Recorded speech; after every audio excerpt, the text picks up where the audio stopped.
마라나타. 금요일 날 우리 인사로 다시 한번 인사드렸으면 좋겠습니다. 어떤 것이었냐면요. 그 백범 김구 선생이 한 그 하나의 얘기인데, 자기의 삶을 지옥으로 만들려면 참 간단하다. 그건 누군가를 미워하면 된다. 또 자기의 삶을 천국으로 만들면 이 또한 간단하다. 누군가를 사랑하면 된다. 그랬으니까 우리가 예수님의 이름으로 정말 사랑합니다. 예수님의 이름으로 사랑하는 사람 되시기를 축복합니다. 앞뒤로 옆으로 같이. 예.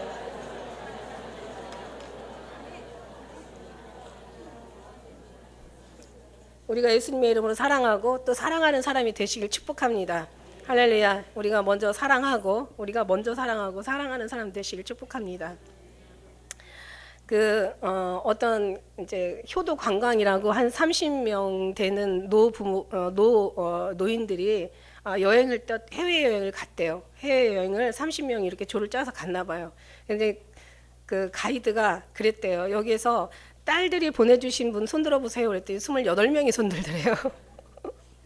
그래서 그럼 아들들이 그럼 두 분은 아들이 보내주셨나 봐요. 그랬더니 아니요, 사위가. 왜 그런 말 있잖아요. 왜 아들 가진 부모는 일하다가 죽고 집에 가서 살림하고 애 보다가 죽고 그 다음에 딸 가진 부모님들은 여행하다가 죽는다는 말이 있어요. 뭐 다 딸이라고 다 그렇고 아들이라고 다 그런 건 아니지만 어쨌든 간에 뭐 세상이 그렇다라는 것을 뭔가 풍자해서 이야기거리를 만들어서 얘기해 주는 것 같은데, 어쨌든 간에 뭐 정말 옛날에는 왜 골라서 낳잖아요. 옛날에는 정말 아들은 낳고 딸은 별로 이렇게 안 좋아했는데, 그런데 지금 이제 이게 완전 세대가 바뀌어가지고 이제 아들들은 별로 안 좋아하고 이제 딸 시대가 돼버린 것 같아요. 그러나 어쨌든 간에 아들이든 딸이든 오늘 정말 부모님을 또 공경하라는 어떤 그런 한번 생각해 볼 수 있는, 더 깊이 부모님을 생각할 수 있는 이제 그런, 하나님께서 얼마나 부모를 생각하지 않았으면 1년에 한 번이라도 좀 생각해 보라고, 우리가 좀 예수님의 은혜로 한번 이런 날을 한번 또 더 생각할 수 있는 기회를 갖기를 바라겠습니다. 옛날에는요, 저 어렸을 때는 어머니 날이었었어요. 그죠? 그 생각이 나요. 어머니 날이었는데 엄마들이 너무 고생을 하잖아요. 근데 어머니 날이었는데 언젠가부터 이제 바뀌어가지고 왜 아버지는 없냐 그래가지고 이제 어버이날로 이렇게 했어요. 그래서 어버이날인데 사실은 참 아버지들도 고생 많죠. 뭐 어느 아이들 학교에서 그림을 그리라고 했는데 보니까 아버지가 빠진 거야. 개까지 다 들어가 있는데 식구들은 다 들어가 있는데 강아지까지 다 들어가 있는데 아버지가 빠진 거야. 왜냐면 아버지는 아침에 너무 일찍 갔다가 너무 늦게 오니까 아버지 얼굴을 볼 수가 없으니까 애들 생각에 아버지가 없는 거예요. 그래서 이제는 아버지 날도, 이제는 어머니들이 너무 드세니까 아버지 날로 좀, 한때는 어머니날 있었었잖아요. 그러니까 아버지 날도 좀 한번 만들었으면 좋겠다는 생각이 들고, 사실 제가 이제 어린이날하고 이제 같이 우리가 이제 한 주를 또 이렇게 이제 저희들 보냈는데, 정말 아이들 어린이날이라고요. 정말 우리는 항상 항상 어린이날인 것 같아요. 보면 아이들 키울 때 보면 세상에 집안 자체가 장난감, 아예 그냥 가게만큼 장난감들도 많잖아요. 애들 필요한 게 없는 게 없잖아요. 부모들도 그냥 온전히 벌어서 하는 거 다 아이들한테 다 투자하는 이제 그런, 지금 그래서 제가 그런 생각을 해봤어요. 하도 어린이날이라고 이제 우리도 이제 요한이도 오고 이래서 한번 이제 밖을 나갔는데 뭐 정말 가는 데마다 막히니까 정신이 없어요. 그래서 아마 방정환 선생이 아마 어린이날을 만드는 것 같죠. 제가 그렇게 알고 있거든요. 그래서 아마 그분이 아마 이제 후회하실 거, 아마 지하에서 후회하지 않을까.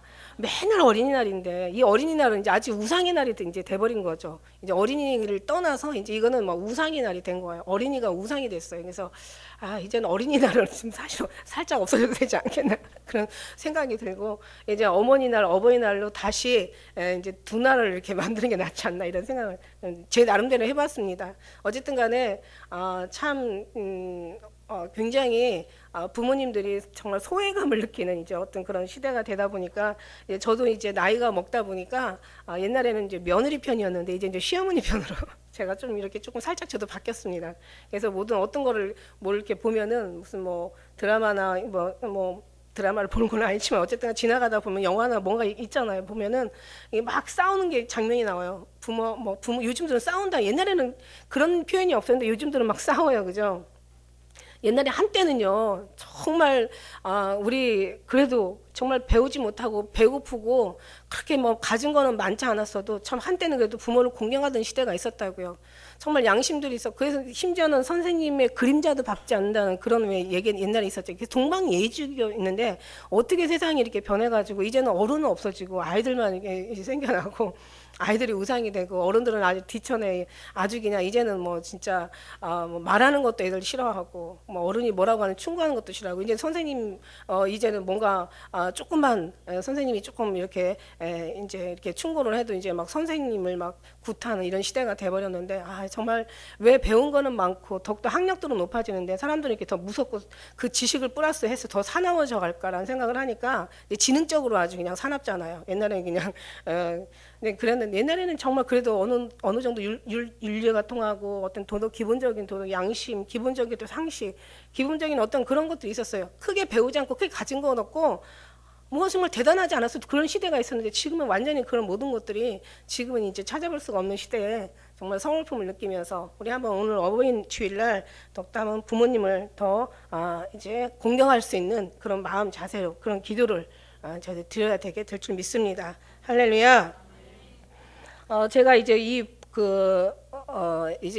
지금 요즘이 이제 고령화 시대라고 얘기해요. 한 10년만 지나면 이제 초고령화 시대가 온다 그래요. 그래서 원래 유엔에서 그러니까 노인이라고 칭호하는 그 나이가 65세래요.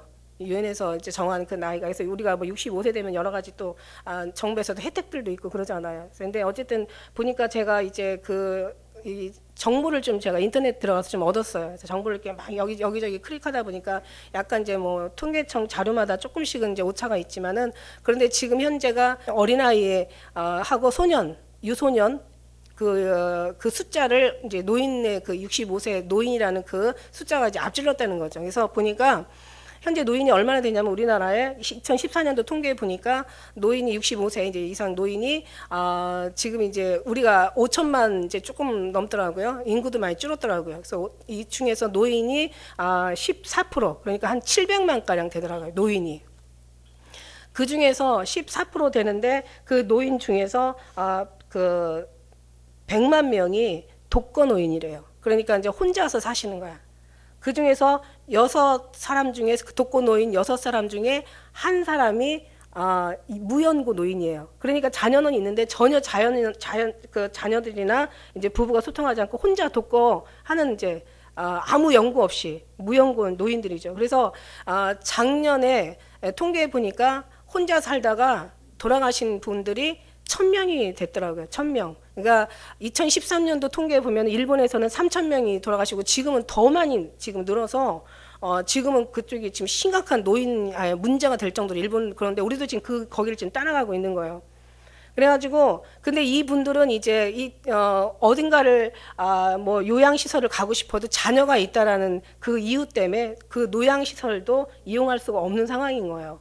이래가지고 1000명이 혼자 구독사를 이제 했는데 심지어는 우리 나라에서 뭐 이제 시신 수습을 하는 그런 기관도 생겨날 정도로 막 특수 용역업체가 생각이 났대. 왜냐하면 사람이 그냥 구독사를 하면은 죽어서 금방 발견되는 게 아니라 3개월 있다가 발견되고 어떤 때는 뭐 1년 있다가도 발견되는 그런 더 끔찍한 얘기가 언젠가 뭐 뉴스에서도 본 것 같은데 몇 년 됐죠. 부산에서 혼자 독거 노인이 5년 만에 백골로 발견된 그런 뉴스가 있었어요.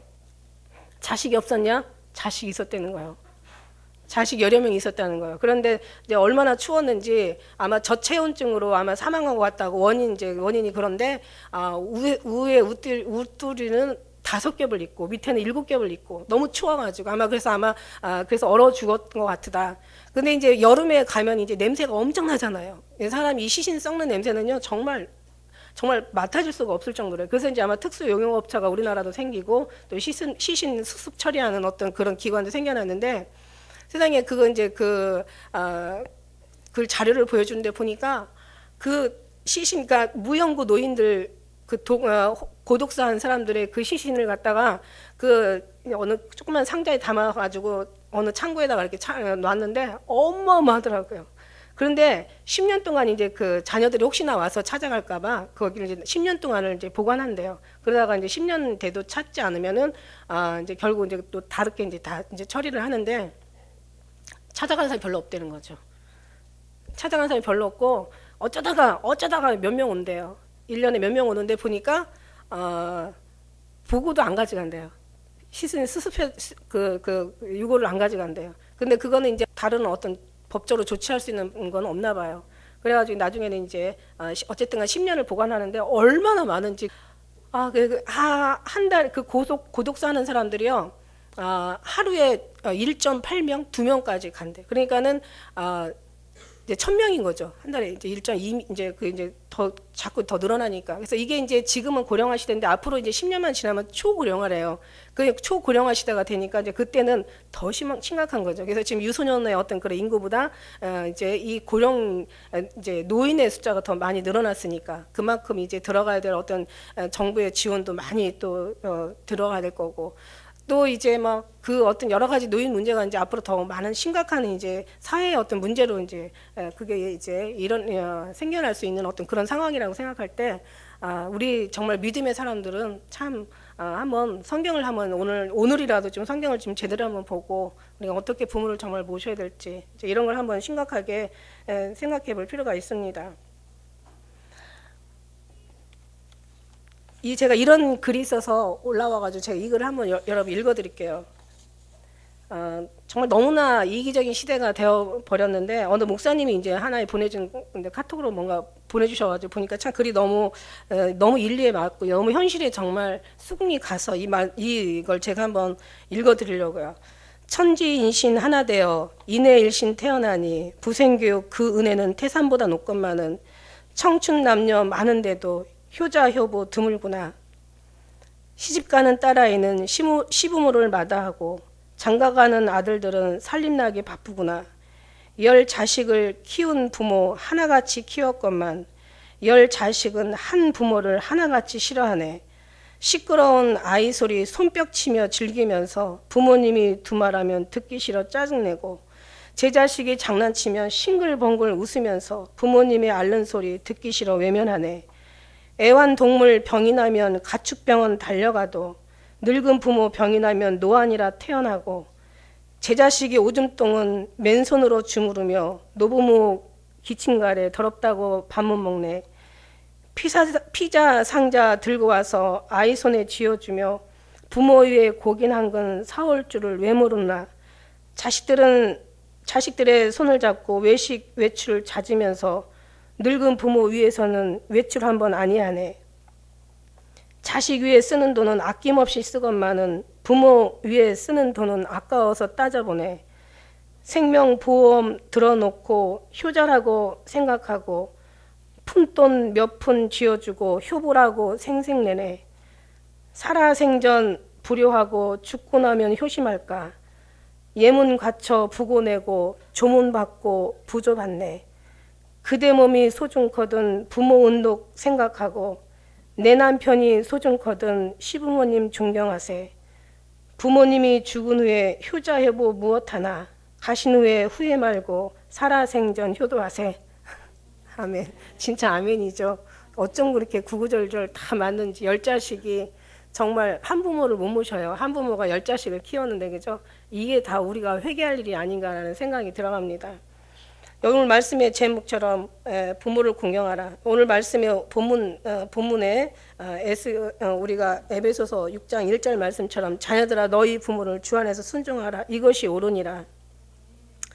내 아버지와 어머니를 공경하라. 이것이 약속 있는 첫 계명이니 이는 내가 잘되고 땅에서 장수하리라. 할렐루야. 그렇습니다. 부모를 공경하는 것이 이것이 옳다고 얘기하시고 오늘 말씀처럼 이게 너희가 장수하고 복받는 일이라고 주님 말씀하시고 계세요. 오늘 말씀해 보니까 주 안에서 제가 이런 생각을 해봤어요. 그러니까 사람들이 다 옳은 말들, 우리 사람들이 보기에 괜찮은 맞다고 생각하는 옳다고 잘한다고 생각하는 여러 가지 이론들이 있고 여러 가지 삶이 있고 여러 가지 어떤 그런 이제 우리가 이제 어떤 그런 모습들을 우리가 보면서 들으면서 이제 그렇게 말하면서 따르면서 사는데 사실은 예수님이 없으면 안 된다는 거예요. 아무리 좋은 색깔, 여러 가지 다양한 색깔, 제가 늘 말씀드리는 거에 모든 수에다가 0을 곱하면 0이 나와요. 저는 이런 생각이 들어요. 우리가 생각하는 모든 삶의 모든 것에, 하늘과 땅에 있는 모든 것에 다 그리스도를 곱하면은 그리스도가 나온다는 얘기예요. 근데 저는 이걸 보면서 우리는 나름대로 다 옳다라고 생각하고 자기가 맞다라고 생각하고 자기 의견이 다 괜찮다라고 생각하는 그런 의견을 가지고 다 살아가겠죠. 나쁜 사람 아니면 나쁜 걸 알면서 하는 것은 진짜 그건 기질적으로 아주 근본적으로 나쁘지만 그러나 웬만한 사람, 기본적인 사람, 상식적인 사람, 그래도 인간다운 사람, 더군다나 믿음의 사람, 하나님의 사람들은 적어도 이제 어떤 그런 마인드 자체가 나쁜 건 나쁘게 보고 좋은 거는 좋게 보는 게 원래 기본적인 어떤 이제 마인드예요. 이게 원래 그래요. 근데 이제 이것도요, 어떤 색깔로 표현했을 때 이것도 다 더하면은 빨간, 파란, 노란, 뭐 흰색이니 뭐니 다 더하면 어떤 색이 나와요? 검정색이 나오더라고요. 그죠? 검정색이 나와요. 그런데 빛은 틀려요. 모든 자기 생각하고 자기 계획하고 사람이 옳다고 생각하는 우리의 모든 것들을 다 이제 그걸 이제 빛이라고 생각했을 때 모든 색깔을 다 빛의 색깔을 다 더하면 어떤 색이 나오냐면은 빛의 색이 나와요. 흰색이 나오라는 흰색이라고 표현하더라고요. 흰색, 빛의 색이 나와요. 예, 그런데 제가 그걸 어떻게 표현해봤냐면 이것을 주 안하고 주 밖을 생각한 거야. 무슨 얘기냐면 아무리 사람이 옳아도 주 밖에서 사는 어떤 인간들의 옳은 거, 사람이 보기에는 바르나 필경은 사망의 길이 있다고. 주 밖에서의 색은 아무리 아름다운 것들라도 다 더하면은 복잡하고 정말 정신없고 자기 의가 앞지르고 다른 사람의 의를 반영하지 않고 자기가 옳고 다른 사람 말은 틀리고 이런 식으로 막 하다 보니까 어두운 색, 다 검정색이 나와. 그런 생각이 갑자기 제가 생각하겠어요. 이렇게 정말 기특한 생각을 제가 생각할 리가 없고 주님이 이 마음을 저한테 주셨다는 거죠. 다 옳은 거지만 하나님을 떠나면은 다 지식적인 것이 또 더 지식이 어떤 복잡한 지식을 낳고 사람의 의의가 더 복잡한 의의를 낳고 사람의 어떤 그런 여러 가지 아무리 좋은 의견들이라도 더 안 좋은 더 많은 시비와 더 많은 어떤 여러 가지 이제 어떤 그런 이론들이 다툼을 낳는다는 얘기예요. 그런데 주 안에 들어가면 틀리다는 거죠. 주 안에서 옳은 게 진짜 옳은 거고 예수님 안에 그래서 오늘도 부모를 공경해도 주 안에서라는 말이 더 많이 부모를 공경하라는 말이 참 좋은데 여기서 주 안에서라는 말이 오늘 굉장히 이게 더 은혜가 된다는 거죠. 주 안에서 공경하라는 거죠. 그러니까 모든 것을 인간의 방법으로 하지 말고 하나님의 방법을 하라는 거예요. 하나님의 사랑을 가지고 하라는 얘기예요. 지식도 하나님의 지식을 가지고 하고 어떤 우리의 희생도 하나님의 희생으로 해야지 하나님의 희생이 아닌 자기 희생이 들으면 언젠간 반드시 의가 나타난다는 거예요. 그 의가 결국은 사는 게 아니라 의롭게 살아놓고 나중에는 막 정말 그게 어떤 그런 하나의 자기의 어떤 그런 뭐라 그래요? 뭐 잘해주고 공치사라고 막 이러잖아. 잘해주고 거기에 대한 대접을 못 받을 때 뭐 공치사냐 막 이러잖아. 근데 예수님 안에서는 공치사라는 게 없잖아요. 그죠? 그러니까 뭐든지 그러니까 예수님의 사랑 안에 들어가서 정말 그 안에 들어가서 우리의 모든 의가 하나님의 지식으로 지식이 나타나야 되고 하나님의 사랑으로 사랑이 나타나야 되고 하나님의 겸손으로 겸손이 나타나야 되고 하나님의 그 의로서 의가 나타나야 되고 하나님의 말씀으로서 하나님의 말씀이 나타나야 된다는 거야. 그러니까 우리가 부모를 공경하는데 정말 이게 주 안에서 공경하라. 그러니까 공경하는데 주 아니니까 어떻게 되냐. 첫째 부모를 공경하는데 첫째가 주 안에서 그러니까 결국 뭐냐면 우리가 보통 부모님이 신앙생활을 하고 자녀들이 신앙생활을 하는 게 맞아요. 그런데 또 성령을 받는 데는 또 틀릴 수도 있어요. 오히려 부모는 그냥 신앙생활이 어떤 그런 세월이 신앙생활이 됐는데 자녀에게는 어느 순간에 또 성령으로 받은 또 신앙이 되고 아니면 또 부모님은 신앙생활을 안 하는데 자녀가 먼저 신앙생활해서 부모를 공경하는 어떤 그런 신앙생활도 있고 그러니까 어쨌든 간에 모든 게 주 안이니까 누가 어머니가 신앙생활을 잘했든 부모님이 잘하셨든 아니면 자녀가 먼저 성령을 받아서 신앙생활 잘하든 어쨌든 간에 중요한 건 뭐냐면 주 안에서 공경하라. 주 안에서 부모를 공경하라. 다시 말하면 하나님을 경외하는 하나님의 경외 그 사랑 안에서 공경하는 것이 맞다라는 거죠. 할렐루야. 부모를 공경하는데 이것은 뭐냐면 공경을 해도 되고 안 해도 되는 게 아니라 오늘 말씀처럼 하나님의 명령이기 때문에 우리가 주님을 공경을 해야 된다는 거예요. 하나님의 명령이에요. 주 안에서 우리가 정말 예수님의 어떤 모든 어떤 주시는 말씀 가지고 예수님의 주시는 어떤 은혜 가지고 부모를 공경하는 것이 그러니까 하나님의 은혜 안에서 서로 함께 공경하는 것이 이게 하나님의 명령이라는 얘기예요. 첫째는 하나님의 명령이기 때문에 우리가 해도 되고 안 해도 되는 게 아니에요. 명령이라는 것은 싫어도 해야 되고 반드시 해야 되는 거예요. 좋아도 해야 되고 싫어도 해야 되고 이거는 명령이기 때문에. 근데 여러분 기왕에 하는 거는 여러분 싫은 거를 억지로 하려면 얼마나 힘들겠어요. 그러니까 우리 마음을 바꾸라고. 이제는 이 속에서 막 사랑할 마음이 생겨날 수 있도록 그걸 기도하는 거죠. 예. 그냥 잔소리 좀 한두 번 좀. 근데 부모도 오늘 뒤에 말씀해 보니까 교양 있게 이 자녀를 또 이렇게 양육하라고 나와 있어요. 아비들아 너희 자녀를 노엽게 하지 말고 오직 주의 교양과 훈계로 양육하라. 여기도 주님의 교양과 주님의 훈계로 교육하라고 얘기했어요. 그러니까 뭐든지 예수님으로 하면은 부작용이 없는데 예수님을 떠나서 하니까 감정으로 하고 내 의로 하고 내 성질대로 하고 내가 아주 그냥 기질대로 하니까 이제 이게 엄청난 문제가 있는 거예요. 예수님의 사랑으로 기도하면서 오늘 내가 이 얘기를 아이한테 해야 될 말인지 하나님이 원하시는 말인지 내가 이 말을 하나님 앞에 이 말을 하면은 이게 부작용이 날 말인지 뭔가 좀 생각하고 하다 보면요 그 순간에 생각하는 순간에 기도하는 순간에 성질도 좀 잠잠해지죠. 성질도 좀 이렇게 화가 났던 것도 좀 이렇게 좀 내려가게 돼요. 그러니까 중요한 건 뭐 말씀대로 지난번에 말씀대로 문제 아이는 없고 문제 부모는 있다라고 어른이 있다라고 얘기한 것처럼 어른이 더 문제인 거죠 사실은.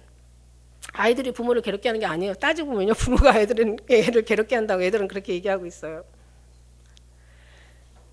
저는 그런 생각을 했어요. 정말 성경에 보니까 요셉도 그렇고 다윗도 그렇고 다윗도요 보니까 아버지 이새한테 정말 사람 대접 못 받은 것 같아. 시를 보면 그래요. 부모는 나를 멀리 떠나고 형제들도 나를 싫어하는구나 이런 시를 쓰잖아요.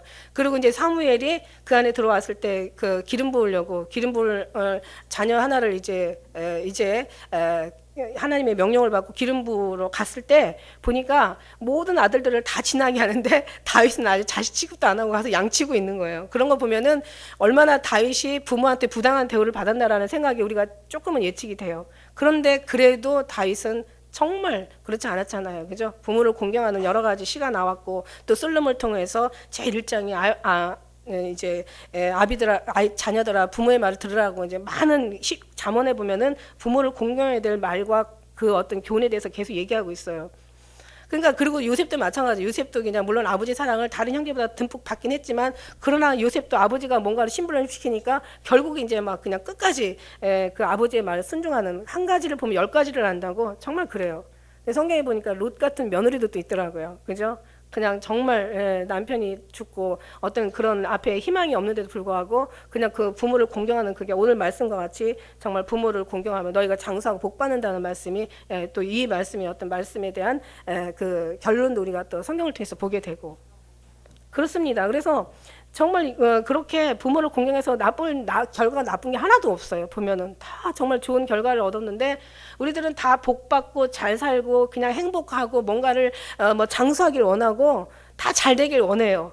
그런데 우리는요 어떻게 원하냐면 마치 이런 것 같아. 훈련받지 않고 뭔가 하나님 앞에 상급을 원하려는 마음하고 똑같아. 다시 무슨 얘기냐면 우리가 성경에 있는 말씀을 순종하고 그 다음에 하나님이 주신 말씀 따라서 우리가 이렇게 어떤 그 결말이 좋아야 되는데 어떤 뭔가를 자기의 편안한 대로 살다가 결말만 좋기를 원하는 거죠. 다시 말하면 정말 연단 없이 천국만 가길 원하고 뭐 하는 거 없이 뭐 하나님 앞에 가 상급받기만을 원하는 거랑 똑같은 거예요. 그러나 있을 수 없는 얘기예요.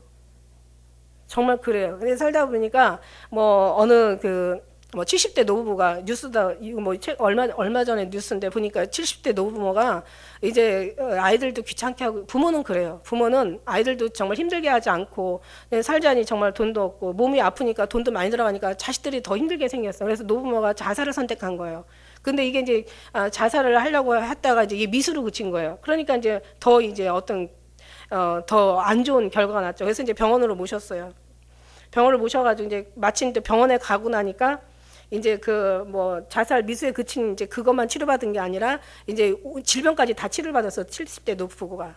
근데 이제 중요한 건 이 돈을 다 내려니까 자녀들이 다 부담을 해야 되잖아요. 그러니까 그냥 이것도 저것도 그냥 다 하나님 앞에 맡기면 우리 같으면 되는데 이분은 이제 그냥 너무 자녀를 생각하신 부모님들이지. 그러니까 이제 뭐 내야 될 돈도 많고 그러니까는 또 앞으로 또 뭐 살자니 또 애들한테 짐이 될 것 같아 하니까는 다 고쳐놨는데도 불구하고 두 분이 그 병원 옥상에서 투신해가지고 죽은 그런 이제 그런 게 뉴스에 나오더라고. 참 마음 아파요. 그러니 그런 것들이 그 정말 고독사 당하는 그런 거 보면서 돌아가는 상황들 다 하나하나 그 내용들 보니까 오죽하면 그 취재하는 사람이요. 그걸 취재하면서 눈물을 막 젊은 애가 눈물을 닦아가면서 막 어느 그 쪽방통에 가가지고 그 취재하는 거 보니까 참 마음 아프더라고요. 근데 그런 것들 보면서 자 부모를 공경하라 이것이 옳다. 이건 하나님의 첫째는 명령이기 때문에 다른 사람은 어쨌든 간에 우리 하나님의 믿음의 사람들은 주 안에서 하나님이 보시고 계신다는 거죠. 그래서 하나님의 방법으로 하나님 앞에 안 되면 정말 기도하면서 우리의 마음을 정말 내려놓고 정말 사랑할 수 있는 마음이 생겨날 수 있는 그런 그다음에 또 부모님들은 또 자녀를 교양 있게 뭔가 정말 사랑으로 이렇게 훈계하고 가르쳐야지 억지로나 자기 성질대로 그렇게 자녀를 가르치지 말라고 그렇게 얘기하고 있어요. 그러니까 모든 것이 성경적으로만 가면 어려운 게 없죠. 왜냐하면 하나님께서 다 지켜주시는 거니까. 성경을 빗나가니까 성경에 어떤 열매가 나오질 않는 거지. 성경대로 살면 당연히 성경의 열매가 나오는 거죠.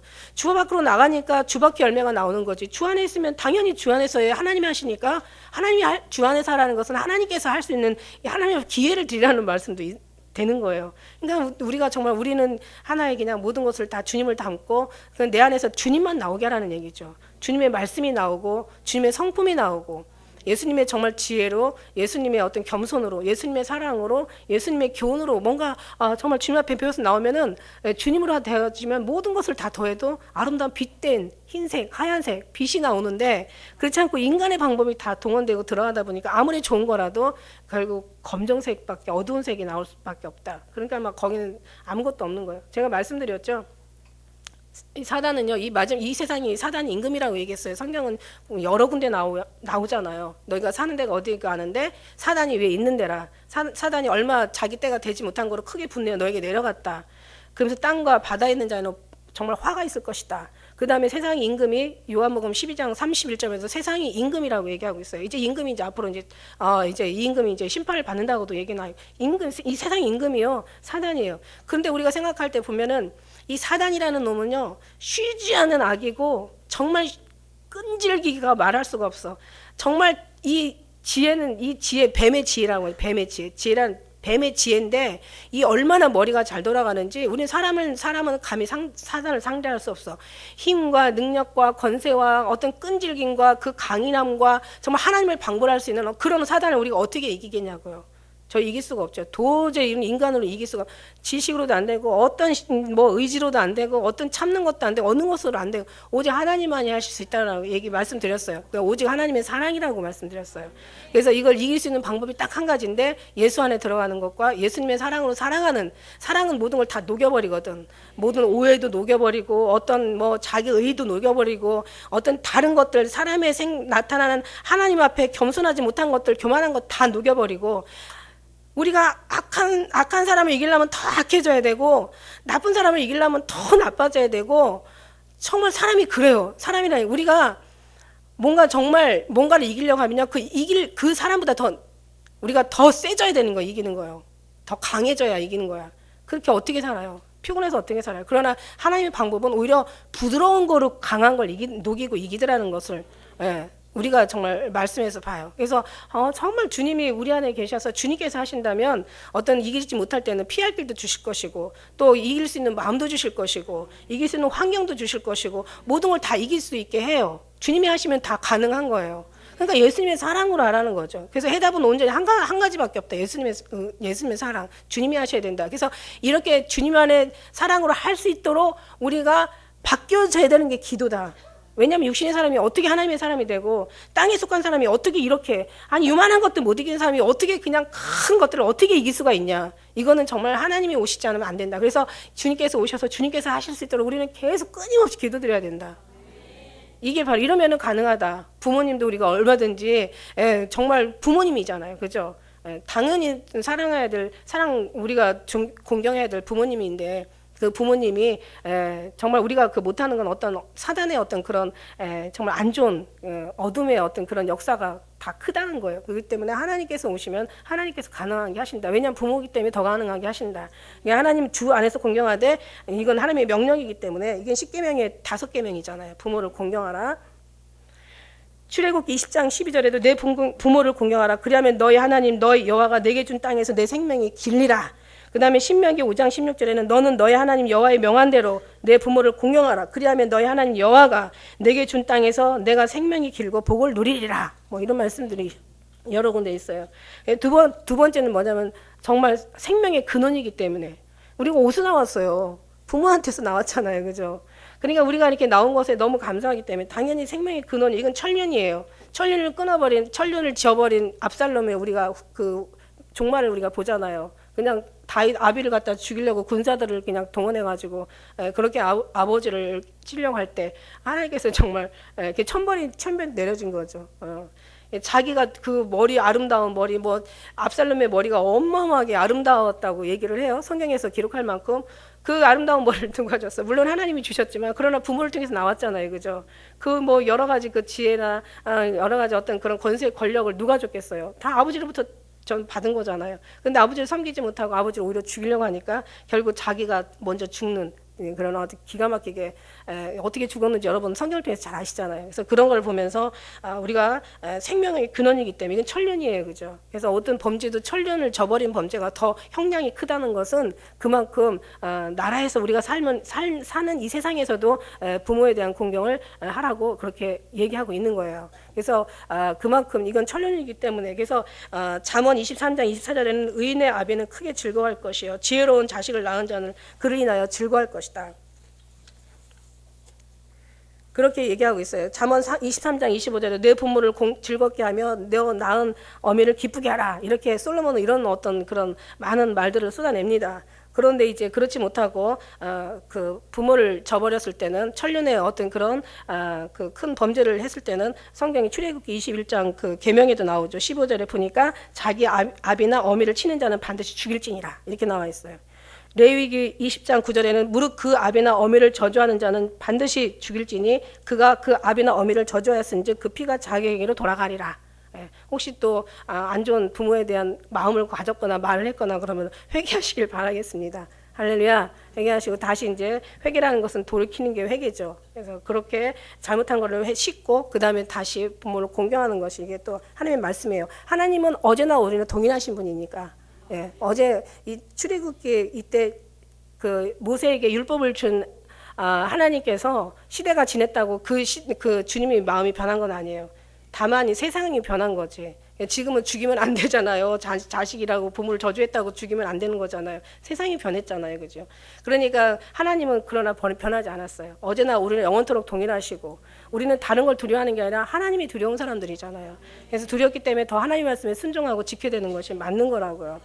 세 번째는 낳아준 부모이기 때문에 이게 주님이 이 어떤 그 부모가 우리를 낳았어요. 이 하나님과의 우리는 정말 부모 속에서 낳은 하나님이 맺어준 인연이고 또 우리는 부모는 또 우리 자식을 낳았기 때문에 우리는 부모를 공경해야 되는 하나님의 명령이기도 하지만 부모를 공경해야 되는 인간이 기본적인 도리죠. 요즘은 이제 막 불효 소송 같은 것도 막 생겨났어요. 너무 요즘은 사기꾼이 다른 사기꾼이 아니라 어떤 때는 자식들이 사기꾼일 때가 있어. 그래가지고 그냥 부모 여러 가지 모신다고 해놓고는 막 그래놓고는 자기들이 그냥 뭐 부모 재산 싹 뺏어간 다음에 그 다음에는 이제 버려버려 부모를. 그리고 그냥 쳐다도 안 보고. 근데요 부모는 어떤 입장인 줄 아세요? 정말 그 취재진들이 찾아가가지고 자식이 있냐고 물어봐도 그런 부모는요 막 없다고 그래요. 근데 찾아보니까 있더라고요. 어디 사냐 그래도요 부모들은 절대 말 안 해요. 그리고 자기가 다 자기 탓으로 돌려요. 또 어떠한 그 이런 일이 있었어요. 제가 어느 뭐 그 공공의 적인가라는 어떤 그런 무슨 영화가 있더라고요.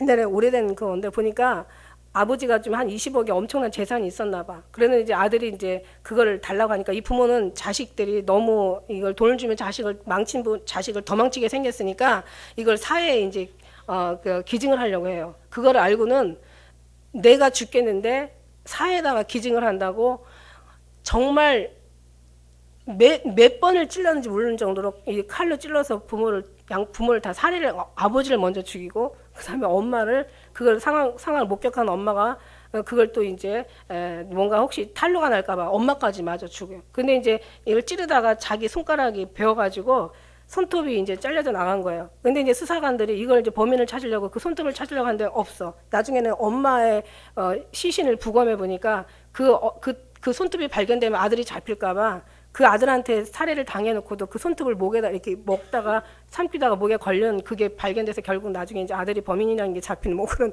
끔찍한 영화가 아주 그냥 소름 끼치는 영화가 있더라고요. 그만큼 부모는 자식을 정말 그렇게 오죽하면 자식을 그 마음에다 묻는다고 하잖아요. 그래서 부모는 자식을 마음으로 사랑하기 때문에 그 사랑이 진실한 사랑이에요.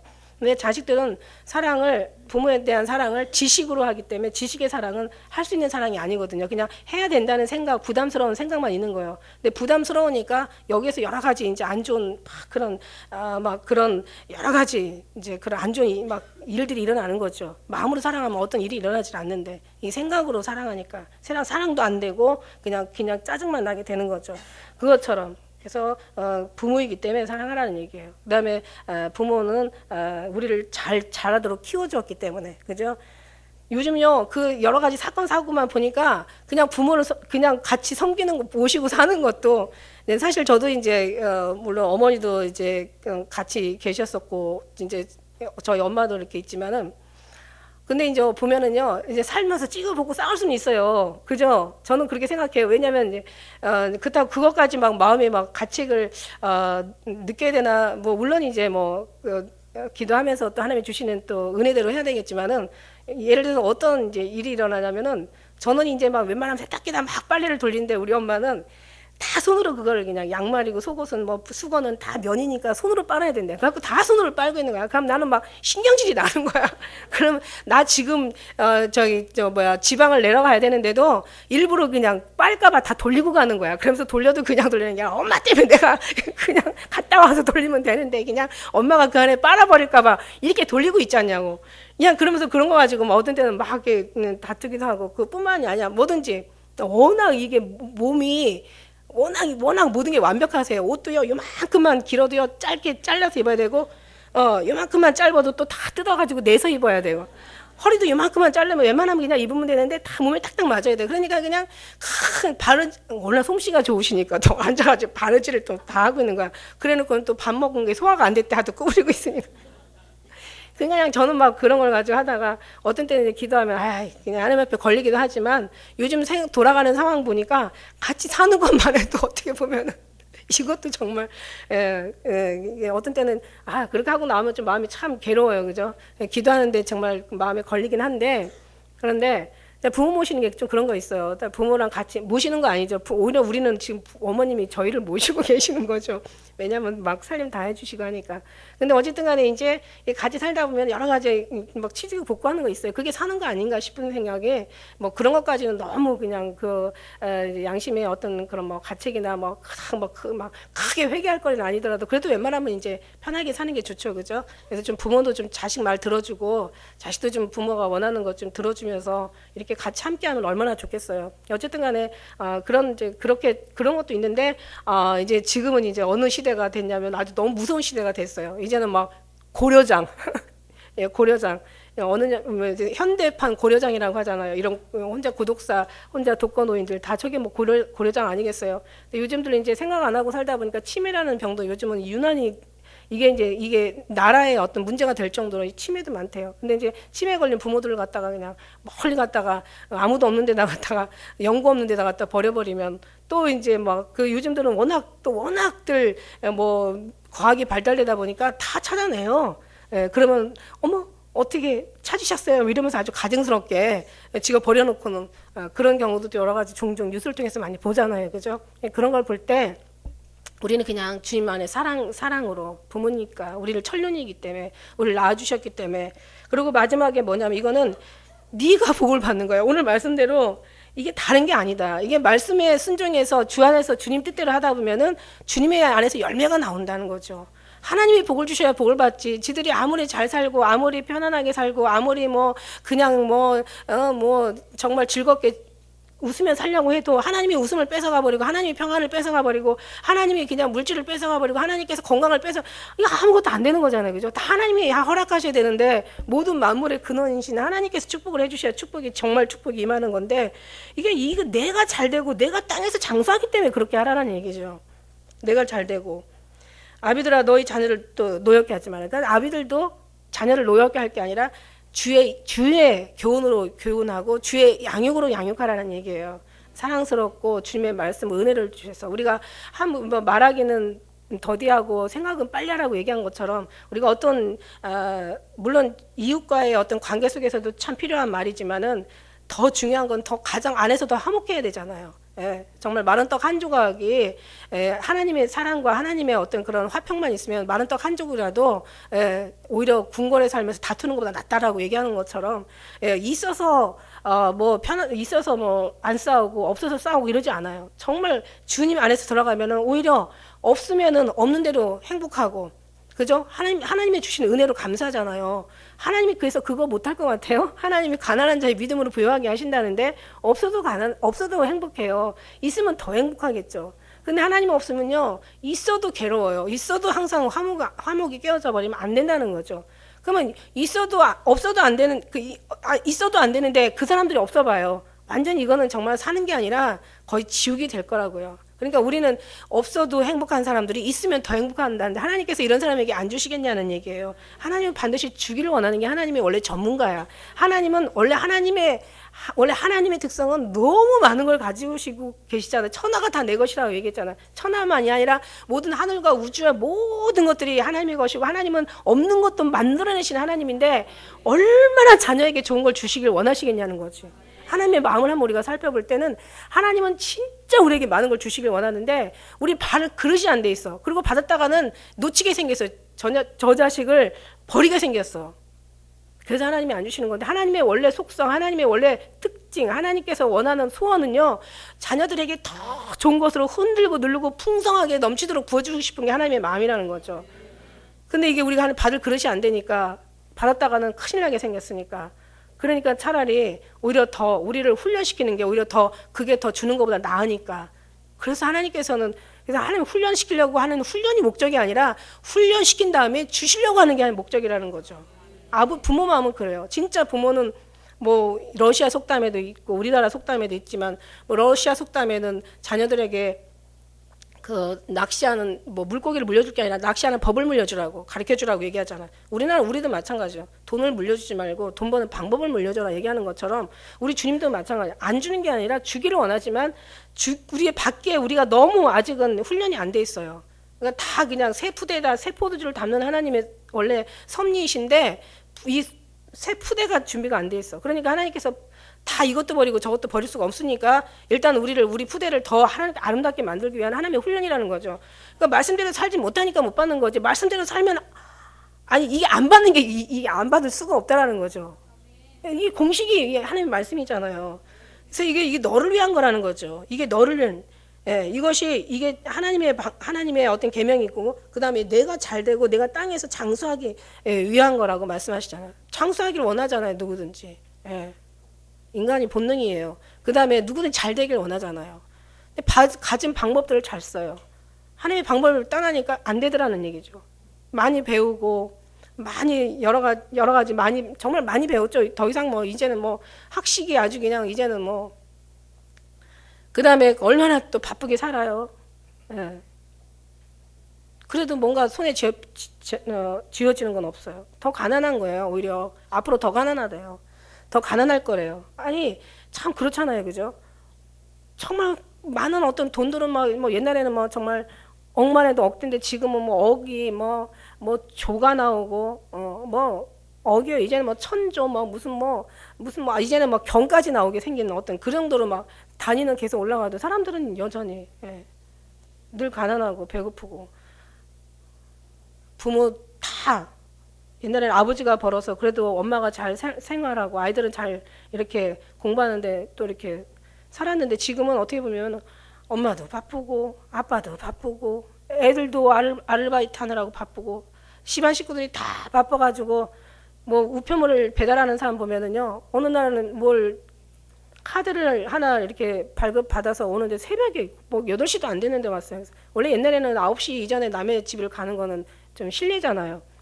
근데 쟤들은 새벽 기도하고 하다 보면 아침은 사실 밤인데 그 시간에 오니까 거의 이렇게 이른 시간에 오시냐고 그랬더니 요즘은요 이른 시간에 안 가면 사람을 볼 수가 없는 세상이 됐다고 하더라고요. 다들 나가서 그런데도 다들 사는 건 굉장히 힘들죠. 그러다 보니까 막 사람들이 스트레스가 심하고 여러 가지 또 스트레스가 심하면서 여러 가지 질병들이 막 없는 어떤 용어들이 막 생겨나고 할 정도로 지금은 사는 게 너무 피곤한 거예요. 누가 뭐라고 하면 이제 짜증 나는 거죠. 그러다 보니까 막 사람 죽이는 건 이제 다반사고, 아니 내가 하도 요즘 사람들을 많이 죽이니까 사람들이 약해졌나, 파리 목숨이라고. 아니면 사람들 약해진 게 아니죠. 어떻게 사람들이 저렇게 쉽게 다 죽지? 이런 걸 보면서 아, 사람들이 지금 약해졌나 보다. 하도 그냥 운동들도 안 하고 그냥 사는 게 그냥 다들 힘들다 보니까 그냥 사람들이 그냥 한 번만 때려도 저렇게 죽나 보다. 그래갖고 사람들이 왜 이렇게 많이 죽지 이랬는데 보니까 그게 아니라 사람들이 얼마나 독해지고 악해진 거예요. 악해지니까 사람을 아주 그냥 싸우면 요즘은 웬만하면 죽이네 그냥. 예. 엊그저께도 그 뭐 여러 가지 뉴스 보면 다 죽여요. 웬만하면 막 그래서 그런 걸 보면서 이게 이제 주님을 하나님 방법대로 살지 못한 하나의 열매구나, 결말이구나, 이게 저주구나. 이게 정말 하나님께서 영광 올려드리고 하나님 앞에서 순리대로 써야 될 걸 저들이 영리를 쓰고, 예, 하나님이 저들을 도와야 되는데 하나님이 저를 돕지 않았다고 얘기하시고 계세요. 로마서 1장에는 보니까 저들이 하나님께서 우리를 지으신 목적이 감사와 경배를 받기 위해 지으셨는데, 감사와 경배라는 게 그렇습니다. 우리가 앉아서 막 찬양만 하고 막 그냥 예배만 드린다고 감사 경배가 아니에요. 말씀대로 순종하는 게 진짜 감사고 경배라는 거죠. 할렐루야. 그냥 막 찬양하고 박수치고 막 그냥 정말 뭐 이렇게 하는 게 그게 하나님의 영광이 아니에요. 물론 그것도 하나님의 하나의 정말 영광이지만, 그런 삶이 우리가 그렇게 하나님 앞에 영광 올려드리면 하나님 앞으로부터 어떤 그런 가장 아름다운 빛을 우리가 부음받아가지고, 하나님 앞에는 어둠이 없다고 얘기하셨잖아요. 그래서 하나님께로 난 자마다 범죄하지 않는데요. 왜냐면 하나님께서 저희를 기뻐하시고 저를 지키심에 악한 것들이 만지지도 못한다고 얘기하겠어요. 저들이 범죄하는 것은 하나님을 알지 못한 것이고 하나님을 보지 못했음이라 이렇게 얘기하고 성경을 말씀하시고 계세요. 성경 말씀 다 진리고 해답이거든요. 그렇다면 오늘 말씀처럼 정말 우리가 하나님 앞에 영광과 경배를 올려드리면, 그럴 때 하나님께서 지으신 목적이 그렇대요. 그러면 하나님께서 더욱더 지혜에다가 더 지혜를 더하시고, 또 하나님 총명에다가 하나님께서 더 분별을 더하시고, 이러면 정말 우리가 그러잖아요. 우리의 눈으로, 육신의 눈으로 보는 게 아니라 하나님의 눈으로 보라고. 그러면 하나님의 눈으로 볼 때 더 눈이 밝아지면서 아, 이게 생명의 비결이구나, 이게 천국의 구원의 비결이고, 이게 어떤 삶의 정말 더 인간답고 더 하나님 사람다운 이게 하나님의 방법이구나, 이런 걸 우리가 더 총명의 눈으로 더 보게 된다고요. 하나님의 눈으로 더 보게 된다고요. 그러다 보니까 결국 축복은 어디서 오냐면은, 아무리 바쁘게 살고 아무리 머리 최첨단 어떤 뭐 다 모든 걸 다 있는 뇌를 다 조직을 다 움직여가지고 모든 최첨단 기능들을 다 만들어내도 행복하지 않고 오히려 더 죽을 일만 쌓인 거는 뭐냐면은 하나님 방법을 떠나서 나온 결론만이라는 얘기예요. 그렇다면 다시 하나님께로 돌아가서 하나님의 말씀대로 순리를 쓸 걸 영리를 쓸 것이 아니라 순리를 쓸 걸 더 순리를 쓰고, 있는 자가 더 받아 풍족할 수 있는, 정말 오직 하나님의 방법대로 한다면은, 제가 뭐라고 얘기했어요? 정말 하나님의 은혜 안에 있으면 조그마한 움직임에도 큰 역사가 일어나는데, 하나님 없이는 모든 큰 역사를 이뤄도 이만큼도 뭔가 변화되면 안 된다는 거죠. 그러니까 진짜 우리가 하나님의 영광을 경배를 돌린다는 것은 하나님의 말씀으로 돌아가서 하나님의 뜻대로 산다는 얘기예요. 할렐루야. 하나님의 뜻대로 산다는 얘기는 다른 게 아니라 이 말씀에 순종한다는 얘기죠. 부모를 공경하라는 얘기야. 그러면 너희가 장수하고 복받는다는 얘기예요. 이것도 주 안에서라고 얘기하고 계세요. 할렐루야.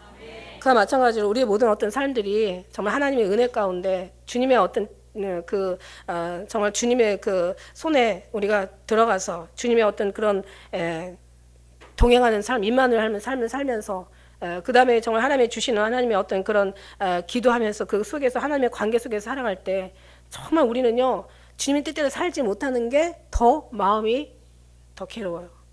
주님의 뜻대로 살려, 오히려 주님의 뜻대로 사는 게 더 편해요. 이게 습관이 돼야 되는 거지. 이 경건의 모양이 어디서 나오냐? 경건의 습관에서 나오는 거예요. 경건의 습관이 되다 보면 이게 익숙해져가지고 경건의 모양이 나오게 되는 거예요.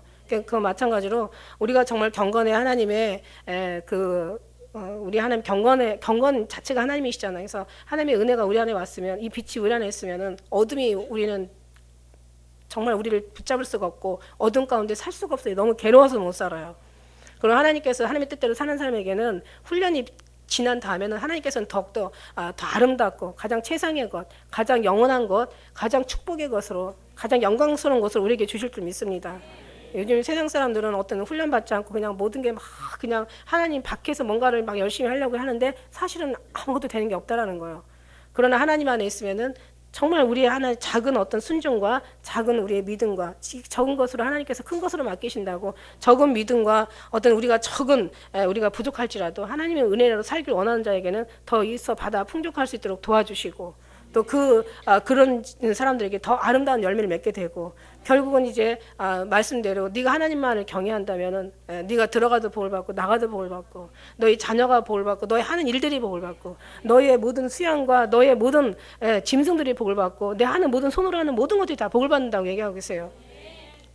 그래서 어떤 사람들이 제가 어떻게 무슨 사업을 해야, 제가 무슨 신령한 사람인 줄 알고 와가지고 제가 어떤 사업을 하고 어떻게 해야 제가 이제 뭔가 잘 될까요라고 그런 걸 물어오는데, 저는 뭐라고 얘기하냐면 그런 해답은 나올 수가 없거든요.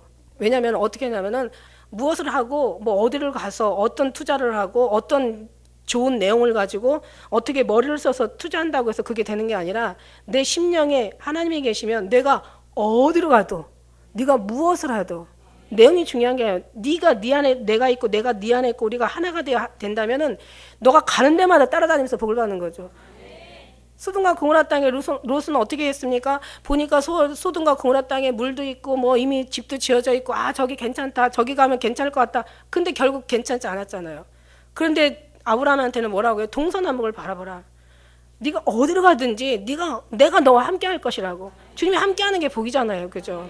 그러니까 우리는 막 많은 생각이, 아이디어가 좋아야 되고 여러 가지 막 인간의 노력, 다른 물론 필요하죠. 뭐 필요 없다는 게 아니에요. 다 물론 있어야 되겠지만, 그러나 중요한 건 내 안에 주님이 계시느냐, 주 안에 있느냐, 주 밖에 있느냐.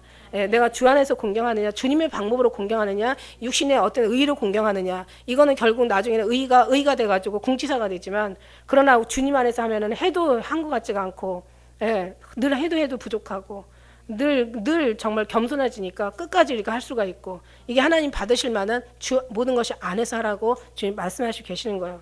그래서 먼저 기도부터 시작하시고, 우리가 부족한 거 있다면 회개부터 먼저 하시고, 주 안에서. 그 다음에 부모는 너무 정말 어떤 그렇게 너무 성격으로 자녀를 양육할 게 아니라, 오늘 말씀대로 정말 자녀들을 노엽게 할 게 아니라 교양과 훈계를 가지고, 교양 있는 부모 밑에서 교양 있는 자녀가 얼마나 교양 있게 살아요? 교양이 없으니까, 교양 없는 훈계가, 교양 없는 그런 서로가 교양이 없다 보니까 교양 없게 사는 거죠.